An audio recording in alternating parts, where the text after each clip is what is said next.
Voici Anne-Lise Mbeng, 45 ans, une bonne femme éprouvée par la mort de son époux qui est obligée de recourir à la justice pour faire valoir les droits de ses 2 enfants. Elle accuse sa belle famille d'avoir dépossédé elle et ses enfants de leurs biens alors qu'ils résidaient à Saint-Richard. Anne-Lise et ses enfants ont été expulsés de force et vivent maintenant à Saint-Loi, dans le quartier précaire de Bissoville. Après avoir été chassée de chez elle, Anne-Lise Mbeng porte plainte contre l'instigatrice de cette injustice. On se met debout, Madame la Présidente.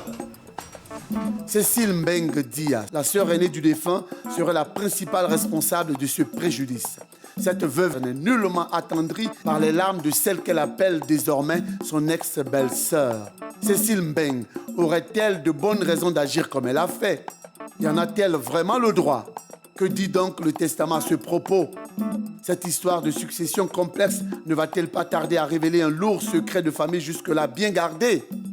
À présent, place à l'audience. Nous sommes là ce matin pour une histoire de succession. Encore, vraiment le quartier Saint-Richard regorge de problèmes de succession. L'affaire oppose Madame Dia, c'est bien cela, à Anne-Lise Mbeng. Effectivement, Madame la juge. Ok. Maître Memel, Madame la Présidente. que pouvez-vous dire de la plainte déposée par votre cliente? Madame la Présidente, ma cliente s'est vue dépossédée de tous ses biens à la mort de son époux. En effet, Madame Anne-Lise Mbeng et son époux vivaient ensemble depuis 23 ans et sont mariés depuis 17 ans. Madame la Présidente. Et je précise que c'était sous le régime de la communauté de biens. Et l'accusée ici présente, Madame Dia, a renvoyé de chez elle ma cliente et ses 2 enfants.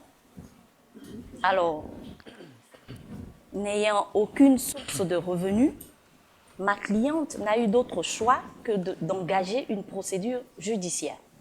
Ok, je comprends parfaitement. Madame Anne-Lise Mbeng, vos enfants ont quel âge? Madame la Présidente, mon premier fils a 5 ans, le deuxième en a 3.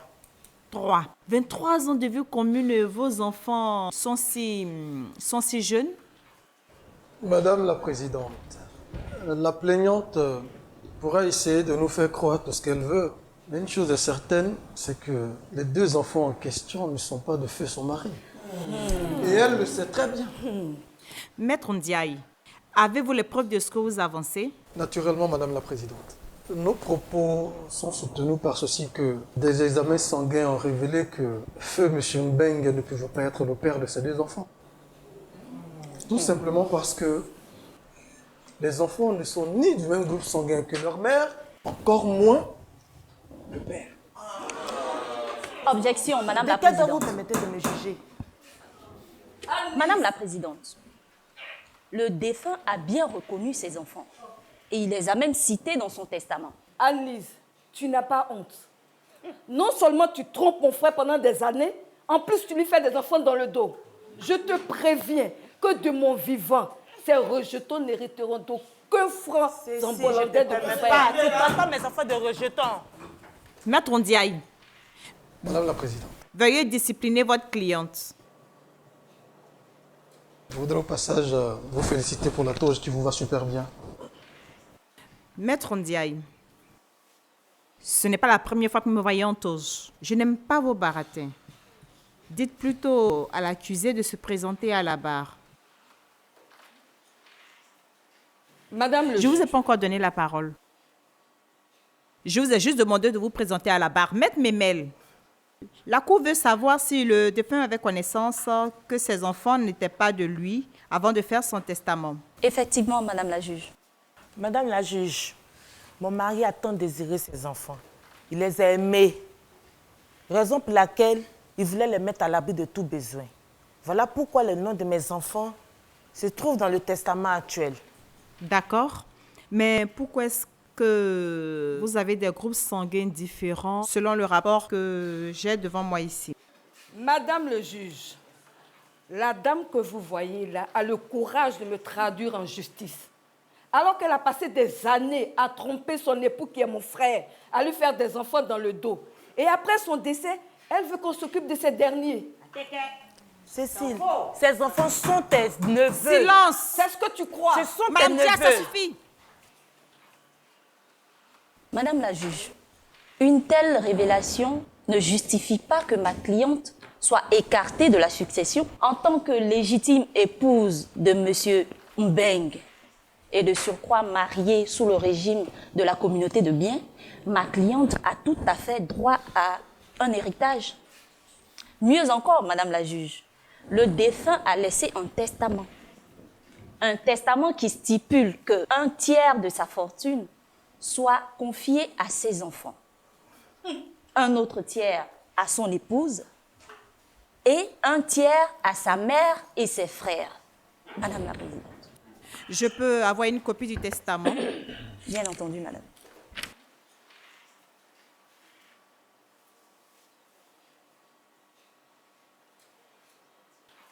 Madame la Présidente, si vous permettez, je voudrais rappeler que la Cour est suffisamment avisée pour que nous soyons amenés à nous poser cette question. Est-ce que ce document est effectivement authentique? Maître Ndiaye, vous savez, avec les suppositions, on peut refaire le monde, hein? Mais il ne faut pas nier que, malgré des enfants que vous traitez d'adultérins, Madame Mbeng, ici présente, a le droit d'hériter de son défunt époux. Madame la Présidente, pendant que ma cliente aujourd'hui vit depuis presque 1 an après la mort de son mari au crochet de sa sœur cadette, qui, elle non plus, n'a pas une situation très aisée, l'accusée a mis en location le domicile du défunt. Et de surcroît, elle a vendu quelques biens dont elle seule profite de l'argent. Madame la juge, c'est vrai que j'ai vendu une partie de ces biens pour m'occuper de ma mère ici présente qui ne se porte pas bien. Et une partie de ces biens, je l'ai vendu justement pour m'occuper de ses frères qui sont au village avec leurs enfants. Ces enfants qui ont le même sang que nous. Pas comme ces enfants de cette, je ne sais même plus comment elle s'appelle. Une étrangère comme ça. Madame Dia, vous reconnaissez avoir vendu une partie des biens de vos frères alors qu'il y avait des dispositions testamentaires. Madame la Présidente, je voudrais préciser ceci. Madame Dia, parmi les membres de sa famille, est celle-là qui a un niveau d'instruction qui lui permet de mieux administrer les biens de son défunt frère. Étant donné que les autres sont au village et leur mère a une santé assez fragile avec son âge. C'est pour cela qu'elle a fait. Maître Ndiaye, laissez l'accusé répondre à ma question. Madame la Présidente, ma mère que voici a 90 ans et elle a besoin de beaucoup de soins. Beaucoup. Nous sommes 9 enfants et 26 petits-enfants. Alors, toute cette famille est à ma charge depuis le décès de mon petit frère. Madame la Présidente, est-ce que vous pensez que je vais laisser ma mère souffrante et ses frères et sœurs dans la misère pour donner de l'argent à cette prostituée et ses rejetons? Prostituée, je ne te permets pas, tu ne me traites pas de prostituée. Maître Memel. Madame la Présidente, nous avons ici un témoin qui peut confirmer que depuis la mort de M. Mbeng, sa mère n'a reçu aucun soin. Et même que ses frères n'étaient pas au courant de l'étendue de la fortune de M. Mbeng. Madame la Présidente, je voudrais appeler à la barre M. Jérôme. Je demande à voir le témoin et demande des explications sur l'attitude de la plaignante. Madame la Présidente, vous vous rendez bien compte que l'attitude de la cliente de Maître Memel est pour le moins suspecte. Et si elle refuse que nous recevions ce témoin à la barre, je pense qu'elle a quelque chose à cacher. Attends. Jérôme, qu'est-ce que tu fais là? Je ne te donne pas assez d'argent de poche? Tu ne manges pas assez? Et pour une femme qui a trompé ton grand frère et qui lui a fait des enfants dans le dos, tu veux trahir la famille? Mais dans quel monde on est? Jérôme! Mais Cécile, ouvre les yeux. Oh, oh. Les yeux enfants sont ouverts. de ta famille. Les yeux sont ouverts et je sais de quoi je parle. Bien, monsieur le témoin de Maître Memel, présentez-vous et dites-nous ce que vous savez de la paternité des enfants de Madame Annelise Mbeng. Je vous rappelle que vous êtes sous serment. Je suis monsieur Jérôme Canet, planteur dans le Grand Nord. Alléluia. Maître Ndiaye, si je revois encore la mère de votre cliente debout, je la vide de la salle. Désolé. Maman, faut t'asseoir. Faut te calmer. Faut te calmer. Monsieur Jérôme, nous n'allons pas traîner.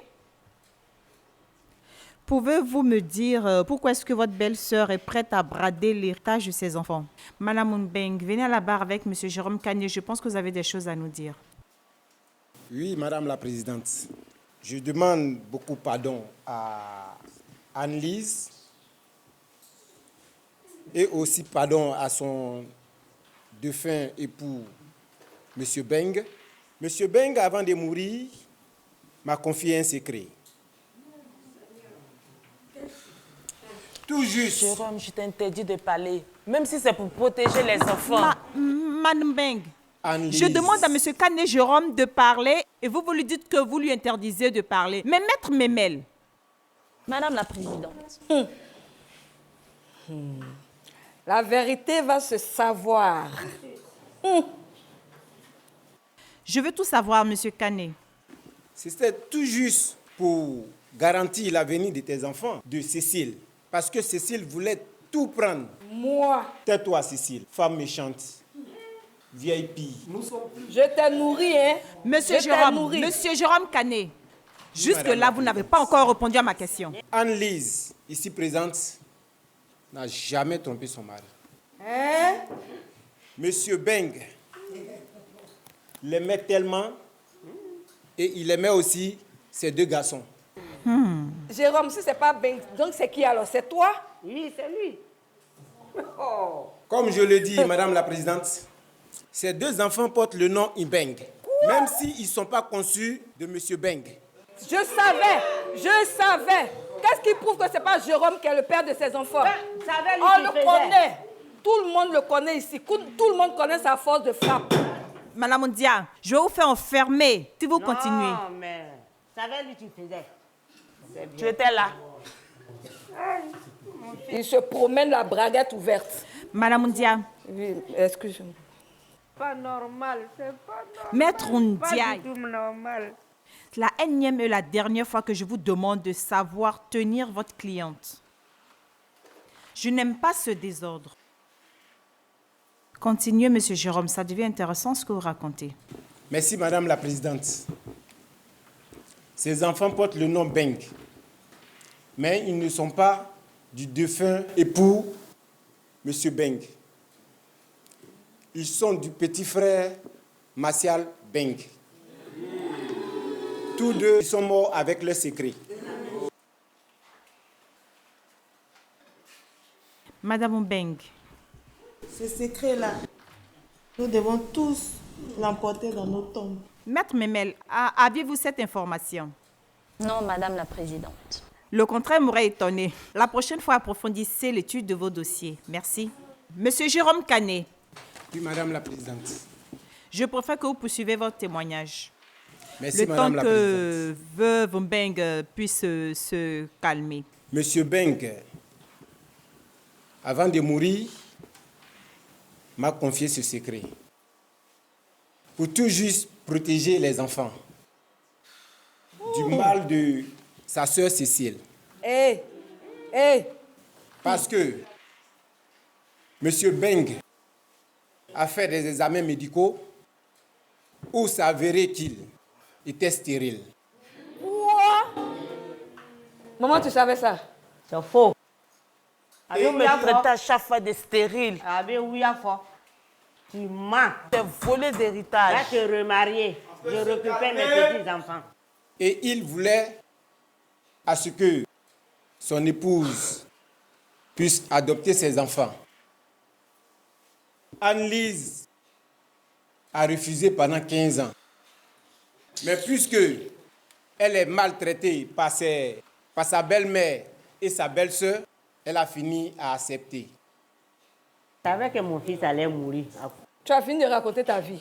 à cause de l'argent. Merci, Monsieur Kane. Regagnez votre Elle place. savait. Merci, Madame la Présidente. Madame la Présidente, je demande à ce que toute cette histoire reste confidentielle. Je pense que vous avez raison. Ça peut être compliqué pour les enfants. Madame Anne-Lise, qu'est-ce qui s'est réellement passé? Je comprends un peu que vous avez voulu soutenir votre époux, camoufler sa stérilité, mais je veux savoir le contexte dans lequel vous avez fini par céder. Madame la Présidente, après 5 années de mariage, nous sommes rendus compte que mon défunt mari était stérile. C'est ainsi qu'il a demandé à Martial, son frère, de me faire des enfants. Pendant 10 ans, mon époux m'a demandé pardon. Je ne voulais pas. Mais après avoir été maltraitée encore par Cécile et ma belle-mère, elle me traitait à chaque fois de stérile. Elle allait même à dire que mon ventre était cimenté. Madame le juge, j'étais fatiguée. Je voulais donner le sourire à mon mari.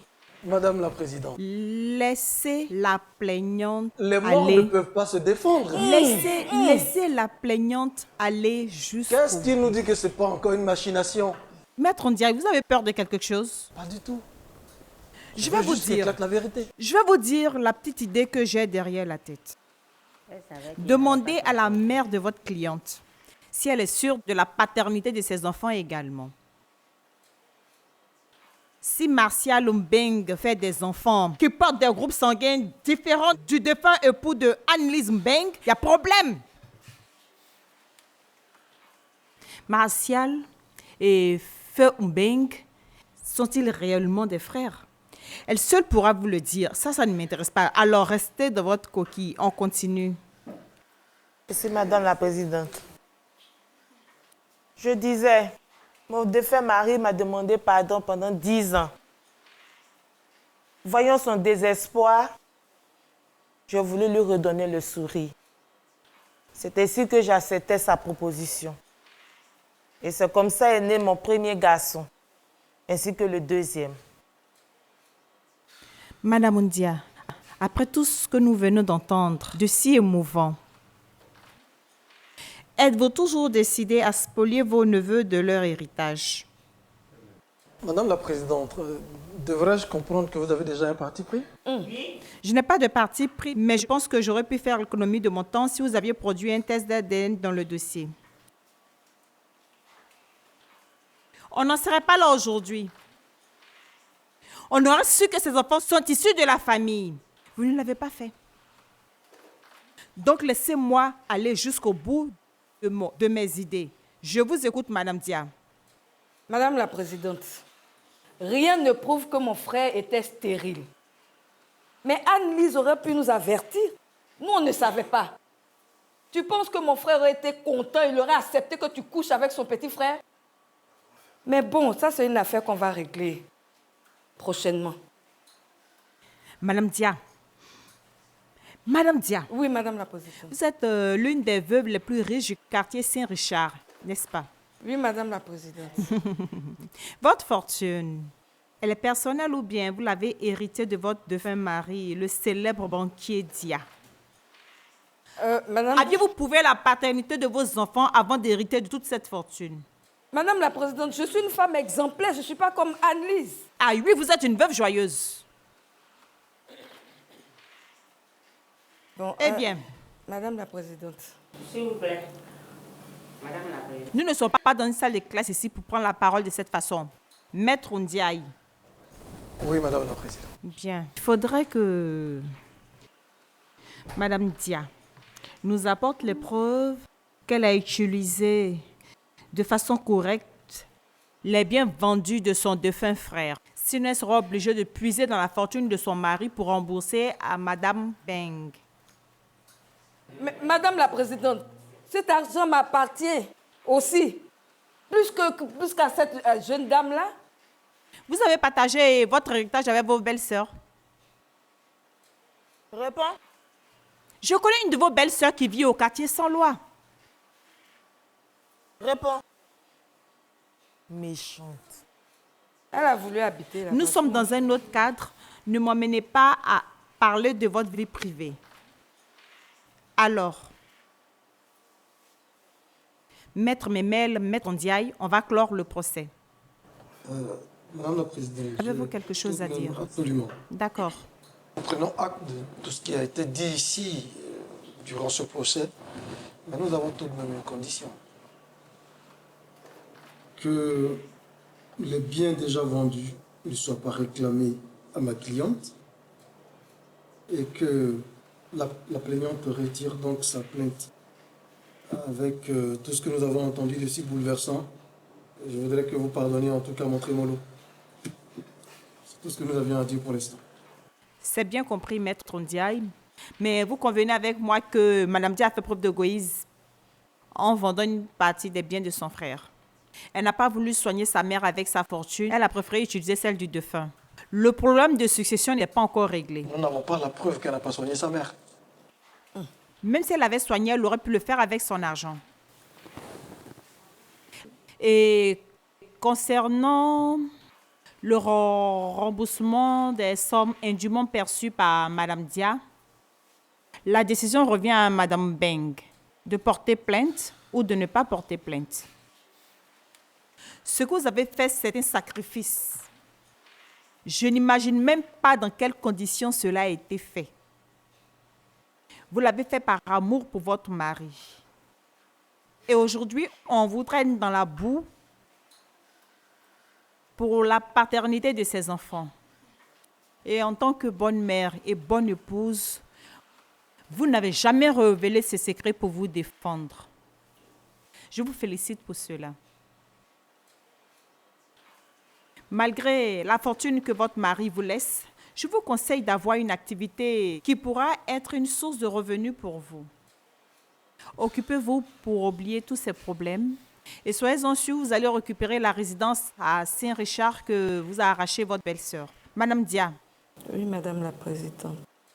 Concernant la suite, tout reviendra à Madame Beng si elle veut, oui ou non, porter plainte contre vous. Mais ce que je pourrais vous dire, c'est qu'au sortir de ce procès, vous libérez immédiatement sa maison de Saint-Richard. Madame Beng, je vous laisse réfléchir sur la plainte que vous devez porter contre elle pour les biens qu'elle a vendus. Madame La séance est levée. Ainsi se termine cette affaire. Mais n'oubliez pas, l'éléphant meurt, mais ses défenses demeurent. Vraiment, j'ai eu satisfaction parce que je me suis confiée, j'ai confié mon dossier à la justice, au tribunal et j'ai eu gain de cause. Aujourd'hui, mes enfants sont à l'abri de tout besoin. Je dis merci d'abord au tribunal, au juge et je ferai de ça bon usage. J'ai été traduite en procès et j'ai perdu mon procès. Mais je vais faire appel parce qu'il y a eu trop de non-dits, il y a eu trop de vérités qui sont sorties sans preuve. Alors je ne vais pas me laisser faire. Merci. Je ne suis pas contente du tout du résultat. Merci. Et on se revoit bientôt. Des fois, la justice est injuste. Pas du tout contente du tranché de cette histoire. J'aimerais récupérer mes petits-enfants dans ma vieillesse jusqu'à la fin de ma vie.